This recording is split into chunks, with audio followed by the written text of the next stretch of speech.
How long do you want to do this? Oh, okay.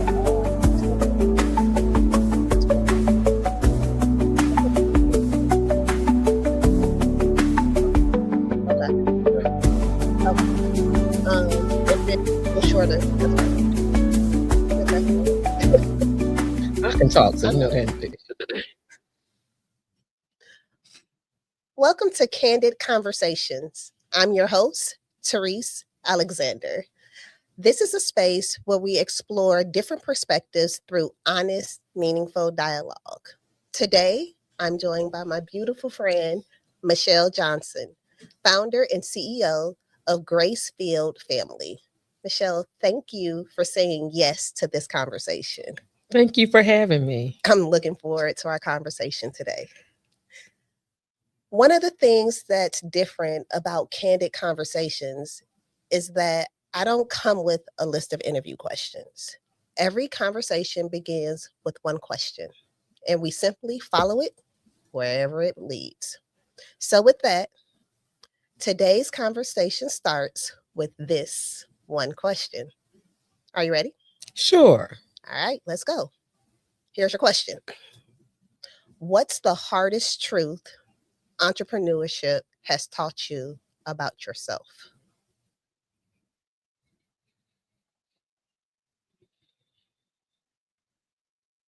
Probably that I have some blind spots to my fears around discipline and consistency in the season I'm in today.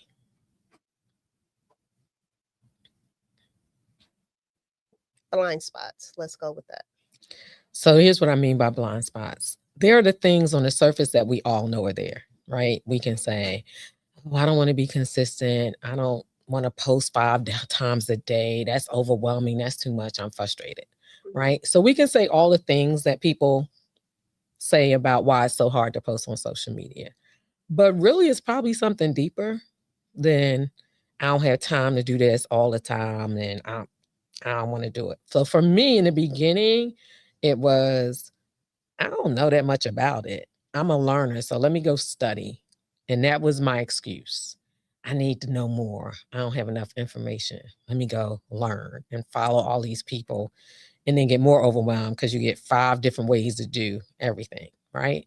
So for me, I think what I've discovered, and especially in this season, so 5 years in, if you go on my feed, you'll see all the different iterations of what I thought I should be doing, how long I should do it.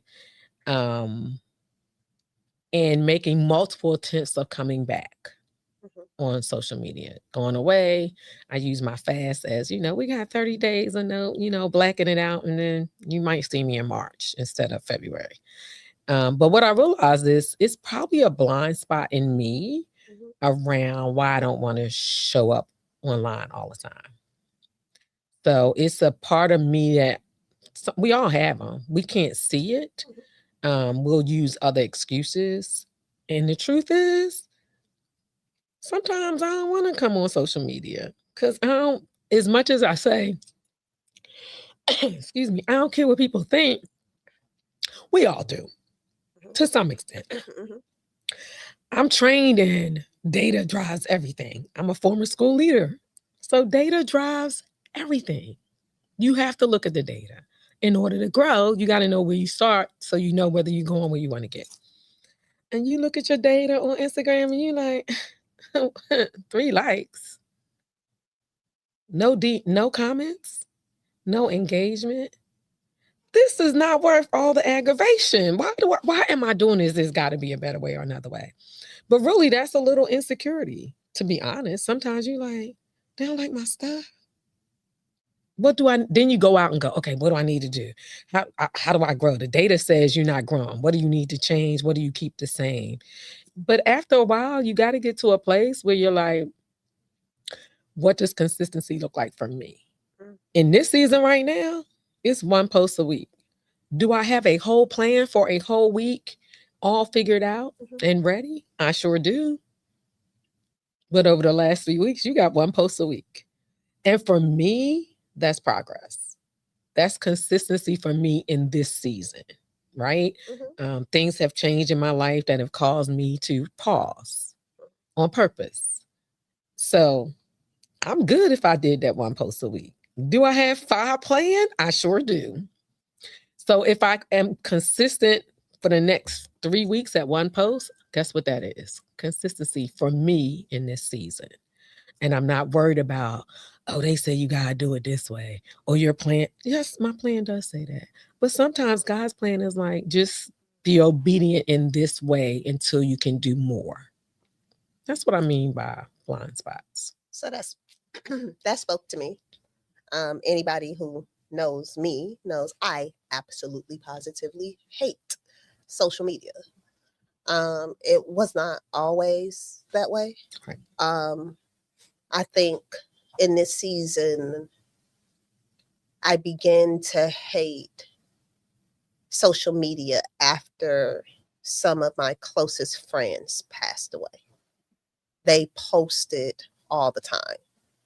And because they posted all the time, it was a way that I stayed connected with them. Mm-hmm. I was able to know, I always say people have 2 different lives, right?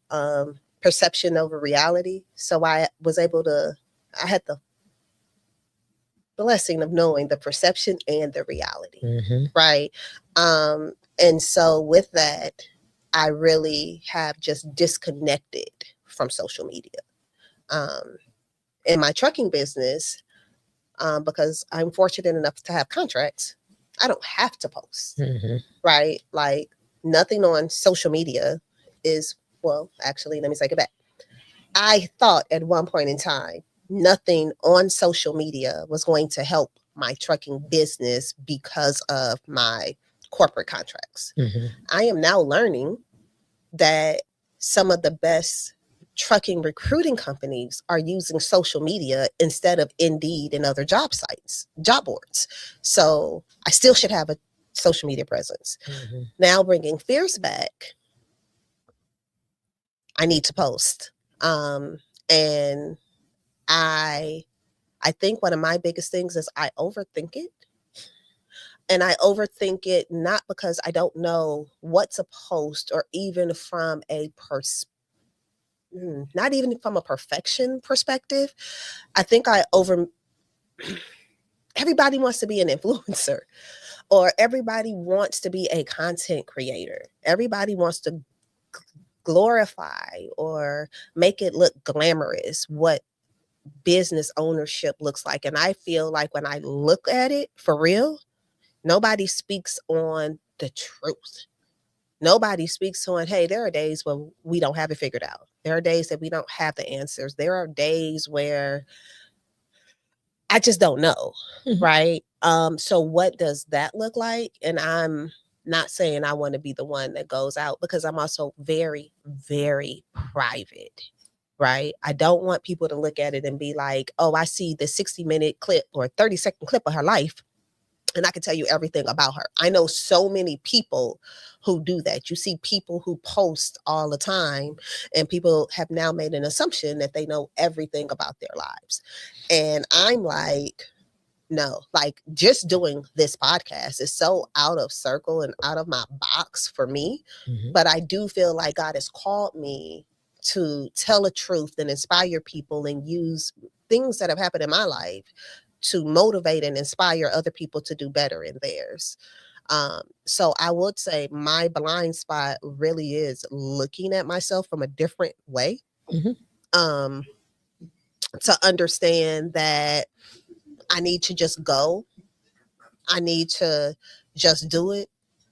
Whereas now I'm like, to your point, I do think about what people are going to care. So it needs to look like this and it needs to do like that. So you just showed, before we started recording, Michelle shared her grid with me, and we were talking about the things that were formatted and the things that were had templates on it.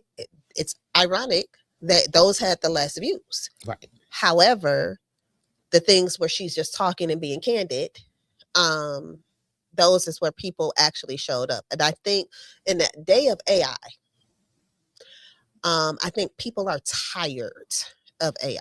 I think people also have a sense where they want to be more authentic. They want to see people just be who they are. But I also think we live in a society where people are too afraid to genuinely show up. So, couple things. Yes, people are afraid to show up. Now, authenticity is even a buzzword. What does that mean? I heard somebody say yesterday, you're going to get the best version of me today. Mhm. Because tomorrow, the best version of me might look different than the best version of me today. That's authenticity, right? Um, Social media has definitely gotten to a place where people really are looking for how real are you. And the only way you can be real is be imperfect because none of us are perfect. So if I'm looking at a curated feed that is so perfect, I'm like, okay, where's the real person? Or you used to could be not seen and people would still engage. Now they want to know, is that you or is that AI? Mhm. Like who's behind the scenes? Um, I'm gonna when pause you you right there, mhm, right? Because you say that, and again, because I paused for so long, and because my first love is finance, I didn't realize how much AI did. So my mind was blown away the other day when I learned that people are doing AI clones. oh yeah, easily. So a AI clone, for those who don't know, who are under a box like me, is where I could literally be voice overing a version of me that you can create on AI That looks just like you. that looks just like me, that can be sitting here talking to you, but I could be at home in my bed and I could have my AI clone redo this set and literally be having this interview with you, and I'm nowhere near. That is wild. First of all, I don't know if I ever want to give anything that much of my data and information, because if that clone ever walks up to me, because somebody is storing this information. So Somewhere. it's a great thing to have, but also realize the more of your DNA that you're giving it, it's Um, going somewhere. there was we joke about this. I'm old enough to remember the Jetsons and everybody wanted the little Yeah. maid, right? Um, I forget if it's China or Japan. I read it yesterday that they are making AI robots that look humanoids, right? And the guy was saying, as we continue to program it, one day he tried to turn it off. And the robot was like, absolutely not. And he literally had to pretty much manhandle his own robot to turn it off because the robot was programmed enough to be like, oh no, you're not shutting me down today. And so, yeah, we are in that weird space about AI. People say we've been using AI for a long time. We just didn't realize how much of the things we were doing were AI, and that's fine. But between COVID and AI, I think people are at a place where connection has to be more than just superficial, right? We are literally wired, our bodies, our brains, our souls, every part of us, God wired to connect. Mhm. Like when he created man, he created it in his image so he could walk through the garden with him. Then we screwed that up, but that's cool. He still figured it out for us to still connect with him and to connect with each other, but like not virtually. Um, and so you'll see that people are starting to actually want to get back out. That's why the whole I'm outside thing came about. I'm outside. I'm outside. It wasn't just being outside, going places. It was we were locked up for a few years and now I get to be outside with people again, right? So that's part of it. The other thing I wanted to say was the difficult some of us have being on the apps and doing it for business. I came from a service industry. I have been an educator for 40 years. So we give everything away. We steal from each other. Oh, that's a good idea. I'm put this in my classroom this way. And so the idea of entrepreneurship and doing it for business and then being on the apps for that, I'm Facebook girly, keeping up with my friends from 1975. I really wasn't doing it for business. So when I moved over to Instagram a few years ago, I literally had to call my daughter and be like, girl, I'm in this contest at this training and I'm trying to win something. I have to go on Instagram. Tell me what to do. Right. And now I'm like, I know what to do and I still don't want to do it. But somebody said something to me that actually hit home. right? So if you're supposed to make an impact in this world, if you're on there not to be an influencer, yes, it's business, but you are on there because you're supposed to make an impact, right? Because God has called you to reach a certain amount of people, right? So there's 8.2 billion people on this earth. 8.2 billion. How many billion did you impact today, Therese? Right. Don't answer, because that's how I felt when I was asked this question. Okay, let's drop down to millions.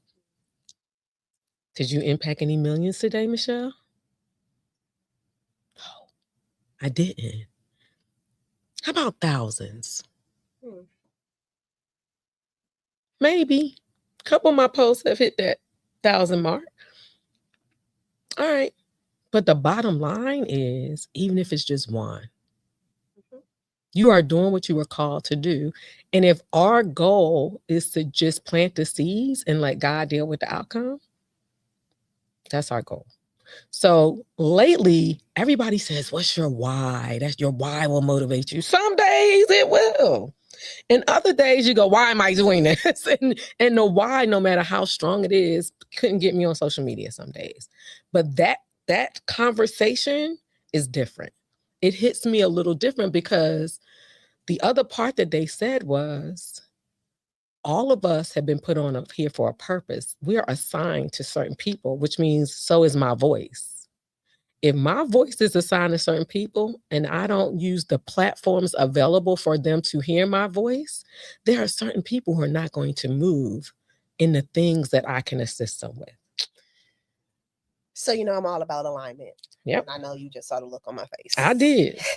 I sure did. How many people?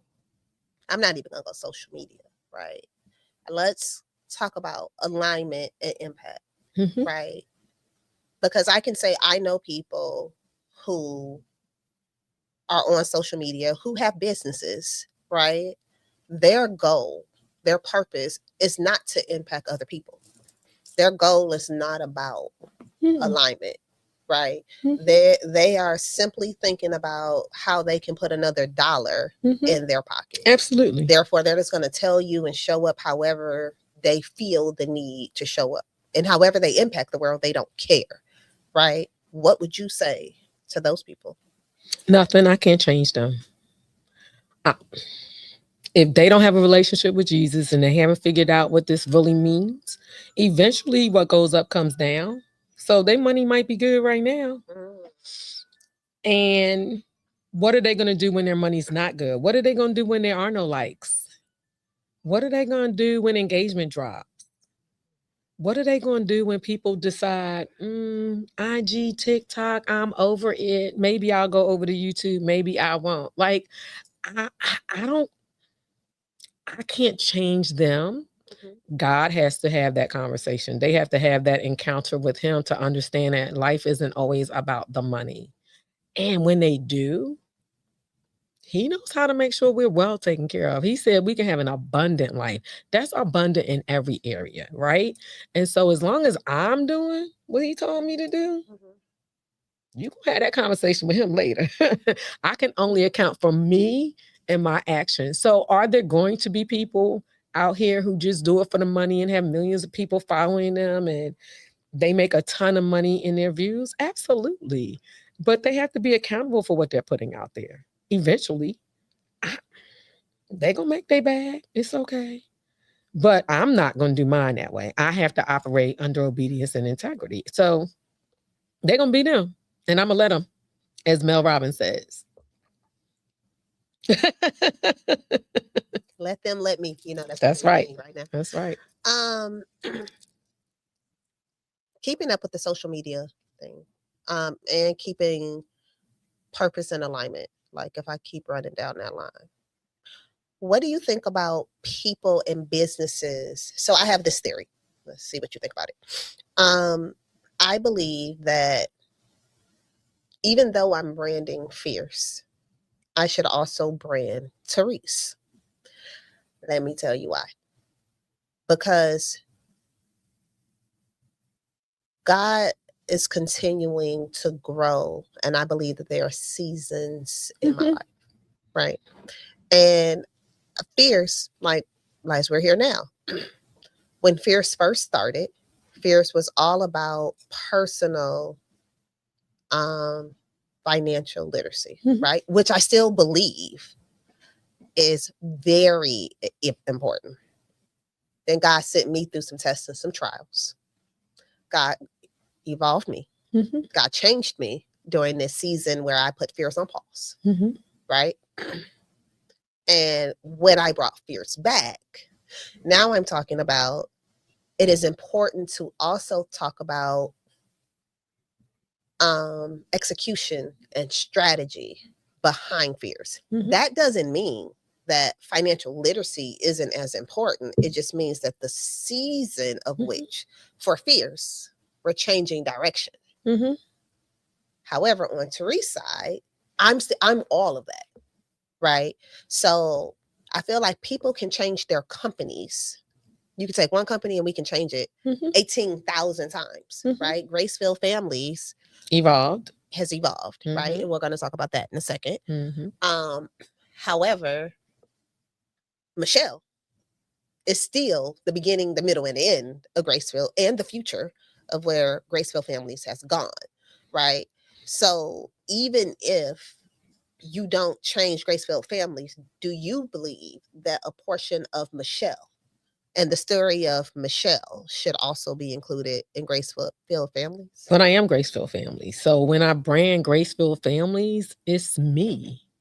It's the name is Graceville Families, but everything behind Graceville Families on social media is me. Like it's who I am around the business, right?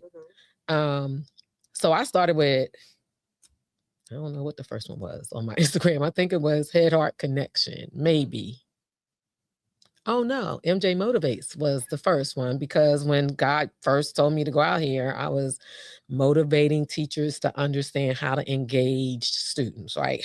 Funny, engagement on Instagram is totally different than engaging that way. Is it though, Michelle? Pause, maybe. So I started with MJ Motivates.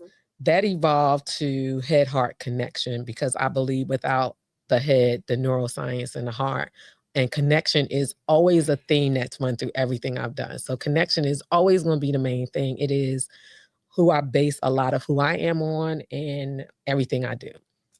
And now Head Heart Connection has evolved to Graceville Families, because that's the direction God has taken me. But it's all me. The branding, the name of the company is not the brand. We're always going to grow and pivot. There are tons of businesses, and if you follow anybody, you will see them say, and now the word pivot has become a buzzword. So a lot of people are avoiding even the word pivot. They like you said, I'm switching direction. Pivot, language does matter though in communication. So I don't personally think, now I'm not a marketer. I have not studied marketing. I personally don't think that I can have a Graceville Families brand without it being me. I am the brand. So I'll give you an example. This might be a little tough for me, y'all. So my sister-in-law started a STEM nonprofit 25 years ago before she passed. She actually passed on the anniversary. And that was about 4 years ago. And the name of the company was the name of her nonprofit. Now you talk about branding and it being her. Like in the airport, she could get donations. You want to know why? Because she always had her brand on. Her nonprofit was on her shirt. It was on her bag. It was on everything. If you stopped her as you were getting coffee, she was immediately going to tell you about what she was doing. And she built this as an after-school program for Black women in STEM. So she worked for Abbott Laboratories. She was a scientist, and she was in the executive suite by the time she retired. And she just felt like she needed to make sure young Black girls in Chicago area should be exposed to STEM. Did some consulting for them. Oh, did you? And so she built it from the ground up. Right. I got to work with her the last couple of years, be writing curriculum for her. But everywhere we went, everywhere we went, her company was her brand, but it was her face. It was her. Like she embodied that company everywhere. So when you thought of the name of the company, you immediately knew who she was. Now, since she's passed, the company's still there, gone through some changes and all that. But at her two memorials, that's all you associated her nonprofit with her name. She was the brand of her nonprofit. So that's what I mean by you are your brand. Are you branding your company? You're actually branding yourself because people don't buy. They don't buy what you're selling. They buy you. The like, no trust. The like, no trust. So I actually think that is a beautiful thing. And it's funny because I actually didn't think about it from that perspective. So actually, I'm going to pause before I say this. So before we go, I'd love to leave everyone, including myself, with one final question. So I'm pausing because I'm going to ask a question. Okay. What's one perspective you're leaving this conversation with that you didn't walk in with? Here's mine. So to pick up from what I was just saying, I did not think of my brand and my company that way. However, people who are currently watching, and we haven't dropped at this point an episode yet. So people who are watching my social media has associated me with my brand. So give you a quick story. I went to a paint and sip this weekend. It was a doormat paint and sip. So there, you had to give a quote. But nobody was supposed to know your quote before you got there. My quote was, "Come hungry, leave inspired." Everybody there saw it and was like, "Oh, we know that's Therese because that's fierce." Yeah. Like that's on brand for you, right? And I'm like, "How did y'all know it was me?" And it's like, "Because you're fierce." Right? And to have people tell me my acronym for fierce without me even saying it and while posting it, at that point, I actually just walked away. Like I didn't even think, like I was like, oh, they just saying whatever, right? But until you just told that story, it's like, oh, you're right. No matter what fierce does, I am fierce. So people are always going to connect me with fierce because we're the same. Yep. All right. For you, is there anything that we've talked about today that changed your perspective? Yeah, your whole question. I was like, so for the record, she does not prep us, you guys. We walk in and she be like, oh, here's the question. And I didn't expect to talk about my blind spots like that. I didn't, even for myself, I had to be like, okay, where do I see myself in this question? I had to really sit back and listen to the question that you asked, but not just the question that you asked, right? My experience around that question changes how I would answer it, right? So my perspective is twofold. When asked a question,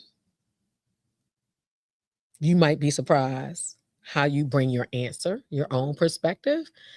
And when listening to other people respond, it opens you up to other parts of you and parts of them. I like that. All right. So thank you for being willing to have an honest conversation with me. And to everyone watching, now it's your turn. What's one perspective you're leaving with? Let us know in the comments because the best conversations don't end when the cameras stop rolling. We'll see you next time on Candid Conversations. Stay fierce. Thank you.